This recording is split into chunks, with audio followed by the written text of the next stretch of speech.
Hi gang, Rob here. It is the evening of 25 April 2017, coming to you with a From the Sharpening Bench video this evening. And I kind of surprised myself today.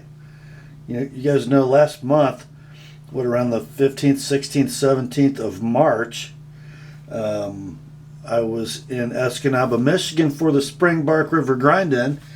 And one of the videos that came out of that trip was a joint interview with Dan Tope, UP Michigan custom knife maker, and one Joey Cordova, custom knife maker extraordinaire out of New Mexico, who makes several pilgrimages per year to the New Sheffield area to hang out with the dudes up there and share some information and catch up. And last time he was there, he made a beautiful collaboration knife with Dan Tope, and I had never, to my knowledge, and maybe I had seen, but certainly was not very familiar with Joey's work before that, and sort of under the radar. And it seems like maybe the week after I got back from the Grind-In, one of my customers, Andy, sent me a box of sharpening, and in it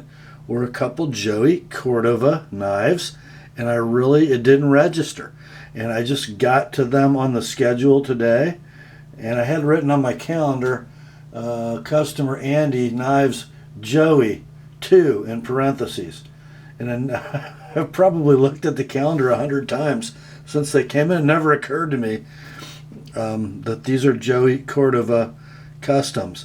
Actually, the blue handle you see peeking out is a one-off, and then the one with the interesting handle, that is a semi-custom. So it's got some production operations as part of the process. Very cool knives both. So let's kind of take a look at them separately. We'll start with the blue one, the blue handled one.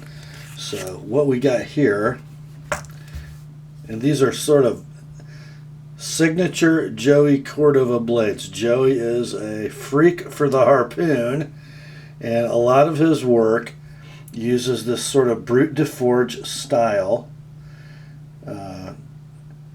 Not because mechanically or functionally the hammer marks and the scaled flats make the knife better, but sort of just to show off the fact that these are hand-forged knives.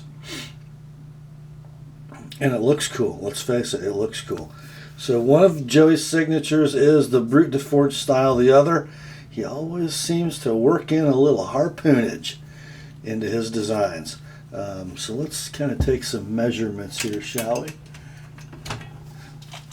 While I'm measuring, you guys should know this is a knife hand forged out of plain carbon 1084 steel. We got a blade that's about 3 1/8 inches long and a handle that's 4 1/4, let's say, and pretty economical. Looks like the stock thickness is supposed to be 1/4. Let's see. Let's see here. Well, maybe not quite. No, about 3/16. So about 3/16, 1084, full tang, as you can see. It appears to be Corby bolt and epoxy construction. The handle material is called it's an acrylic and wood composite, okay?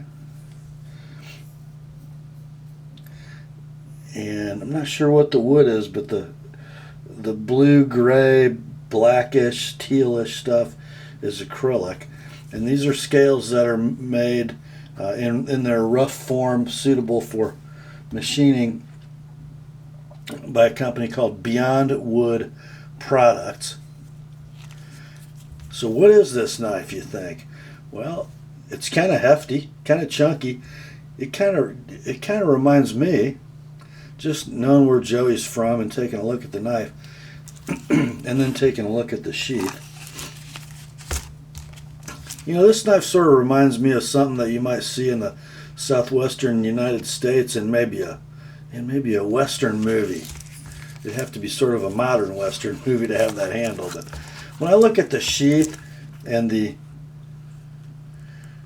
tooling on the leather, and I look at that chunky blade stock and that rustic blade, you know, this just looks like something a bandolero might, you know, pull out of his saddlebags on horseback and, you know, cut down his buddy who was getting hanged by the tall tree. It's just it's rustic, southwestern, sort of a belt knife, maybe even a big boot knife that a guy might use that's outdoors all the time. Just super robust, even behind the edge, pretty thick in this sort of saber ground profile. I didn't measure the thickness behind the edge. I just sort of used my digital caliper, my fingers, and I think I determined on this one we probably ought to use a pretty obtuse edge bevel when I sharpened it. I think I did this at about 23 degrees, and then I didn't do a micro bevel per se. I just bumped up my my 2300 grit stone about 3 degrees and just cleaned off the burr and then stropped it. I think we ended up kind of sharp. Of course, you know, it's not ever going to be a superb slicer at 46 degrees inclusive, but it will cut.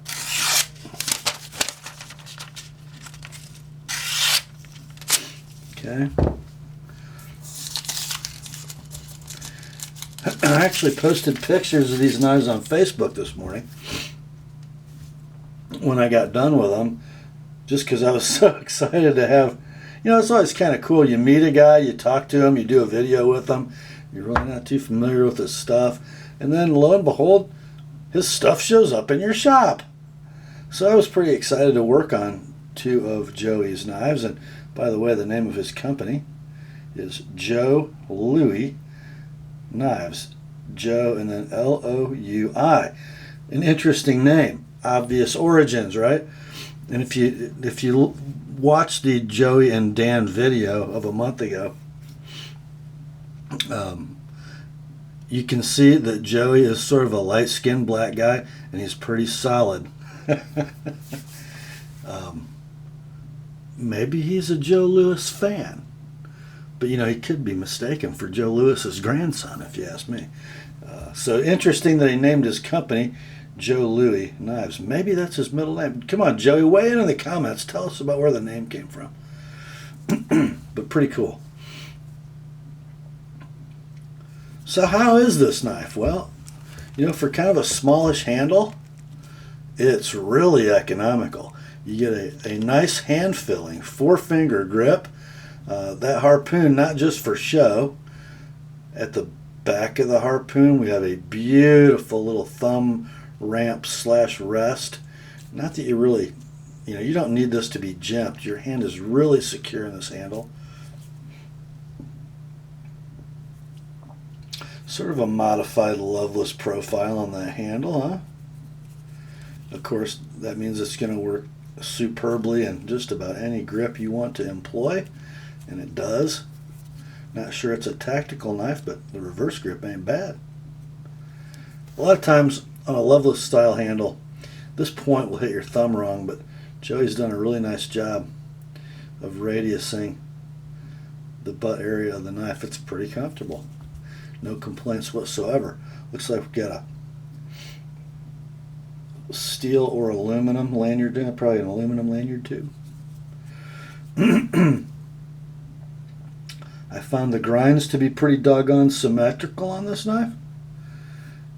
And this one nicely satin finished. I was gonna, you know what, I got sidetracked. I said, I posted some pictures of these on Facebook this morning and actually got a Facebook Messenger message from Joey, and we kind of talked about them. I asked him, I told him I wanted to do a video, and I asked him, you know, what the particulars were on these. So he was happy to share, and he had, he said, obviously when a YouTube knife reviewer tells you he's going to do a video of your stuff, he wants to know how you like it. And we had a nice little message exchange about what I thought of the knives, and I have very positive feelings about both of them. I just gave him a couple tips.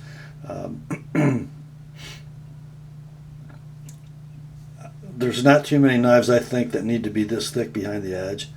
I don't like to sharpen stuff at 21, 23 degrees per side, just to keep from having an overly broad bevel. And I think on a knife that's this small, with a sub 3.5 inch blade, thinner might be better. And the sharpening choil that you see is not the original one. No, most of it is, but these knives both have had sharpening choils from Joey. They just weren't quite tall enough. I think they were long enough. The plunge grind is plenty behind the choil. They just weren't quite tall enough, so I just enlarged them in this direction ever so slightly, and that was something Joey took to heart. Glad to see that. Let's talk about the sheath, and we'll just look at one of these because they're basically constructed the same way. Nicely dyed leather, then the edges don't appear to have had a lot of burnishing, but they are nicely dyed black, which not only protects those raw edges, but also gives us a little contrast as we rotate the sheath. The tooling is absolutely gorgeous. Stitching is flawless. Nice big tapered welt, which helps make that transition from the thickness of the handle down to the thinness of the blade. See that wedge welt in the middle? Pretty cool. Although the knife can only be oriented in one direction in the sheath, the guys who are watching this in sort of real time in the first few days, who watch all my videos, the twisted freaks that they are, they remember looking at a knife by Vehement Knives, sheathed by Jenna Martin, that had a very similar system of a flap and a retention strap that protects the knife from the snap and does lots of things. This is very similar, and the strap can be rotated if you wanted to carry the knife left-handed. The reason that you would rotate the strap, and I don't think I mentioned this last night, you always want the tag end of your retention strap to be toward the back of your body. What you don't want to do is be walking through the woods, snag a branch and have that happen. Okay. Not sure if Joey or Jenna came up with this first, but it sure does work. And man, is that an attractive compliment to that knife.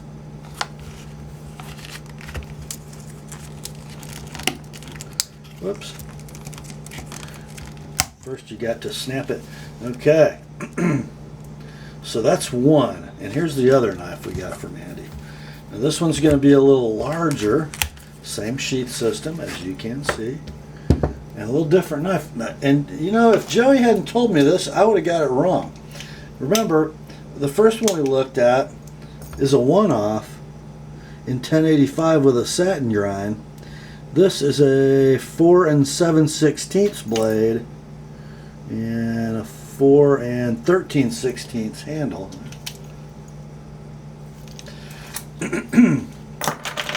So a little bigger, looks like the same stock thickness. Now this is not 1084. This is hand forged W2 steel with a near mirror polish that's showing off a beautiful hamon. That is, you see the cloudy material near the top of the primary bevel and toward the, or all around the middle of the knife. So you get a bright polish at the top of the harpoon swedge and a bright polish at the bottom of the bevel, and in the center is this cloudy material that surrounds the rough textured hand forged surface. That hamon is the line of demarcation that you see when you finish the knife, and the reason it exists is because of a differential quenching. So usually the maker will pack this area of the knife that he wants to leave soft with some kind of a clay material that insulates the steel against the heat from the austenizing furnace, and then when he quenches the knife, the areas that were unprotected, which got hotter and went fully into solution, reached austenizing temperature, those will quench out at full hardness, and the stuff underneath the clay that's been left cooler, which won't reach full hardness when it's quenched, leaves a little different finish when you start finishing the knife. And that visual difference is called a hamon, the indicator of the differential quench. Okay? What does that get you functionally? Well, it gets us a really tough, remember, less hard means more tough, center section of the knife.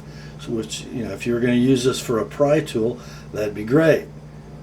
You'd want to bury that knife in between the two things you want to pry apart, up onto this flat, into this softer, tougher area, and then you use this surface as your pry bar, leaving alone your much harder cutting edge, right? That's something you just don't see on a production knife. So labor intensive and so much precision is required.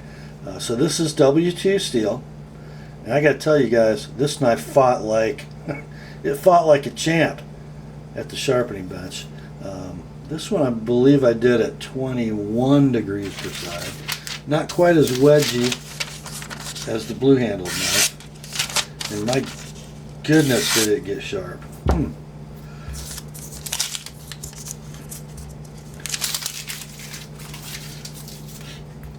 So this one, just a larger knife altogether. This could be like a one knife system for an outdoorsman, I think. It's a fighter. It's a wood processor. It's a hunting knife. I mean, what do you want it to be? It'll do it. I think the handle shape, very reminiscent of another guy who uses that Brute de Forge style. Handle very similar in shape to a lot of Lon Humphrey custom knives, and just a little less round, a little more oval, which seems to make it more secure from turning in your hand. I really like it.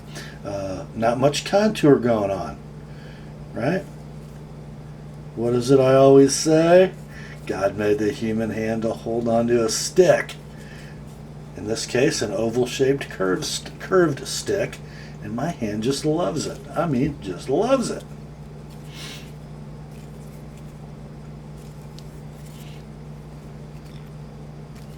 And I think it's kind of pretty. Do you guys think it's kind of pretty? I sure do. Got some info about this handle too. Okay. These scales are also put together by a supplier, and you can see. Let's see if we can count how many pieces of wood. 1, 2, 3, 4, 5, 6, 7 on that scale. So those look like they're sort of book matched. Yeah, they are. So 7 pieces of wood at least, glued together, stabilized, and then they are book matched and rather nicely. That's just beautiful work, isn't it?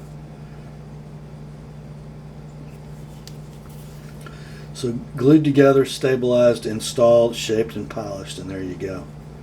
Again, if you didn't know, and I said, if I made you guess, where do you think the guy's from who made this knife? I think New Mexico might be the #1 answer. It's got that just southwestern vibe going, that sort of old west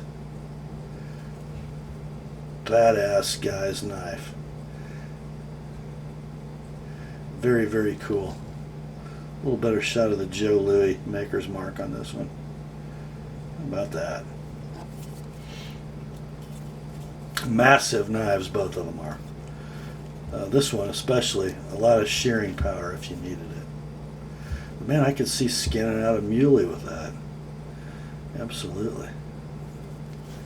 Both very cool. Very, very cool knives.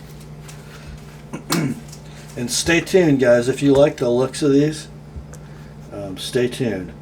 We might have a surprise or two in store for you. The Apostle P channel and Joe Louie knives. Just thought you'd like to see them. I sure did. Grace to you and peace, my friends, from God our Father and the Lord Jesus Christ. And remember, the Word and Andy's Joeys are sharp.